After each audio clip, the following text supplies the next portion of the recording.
It's live and direct. So, for the cycle and some shit, the river is flooded a bit. As you can see, this is where normally the water's way back. You can't really see it, you can there. But it's normally way further out there. But I'm going to hit this anyway, poaching. But I've got my lighting, I'm going to set that up. But you just need to be a wee bit patient. I've got like a tripod here, see? It's not great, but I'm going to do a torch on that, so it'll light up there. And it's for night fishing. I've got glow sticks so you can see in the dark. But you can hear that wind. I hope it's not interfering with the camera too much. But it is about what, -1. But we're getting, just gives a couple of minutes, get the rod set up, get the light set up, and then the light is right back up, right? I think I can pause this, can't I?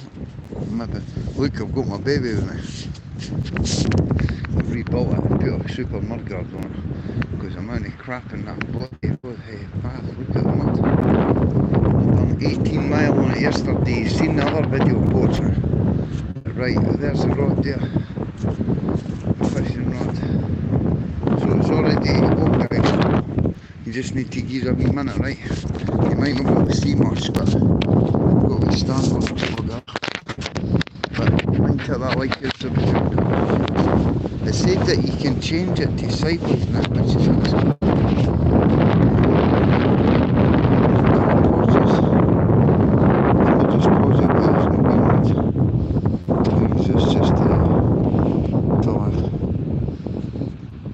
Get this sorted.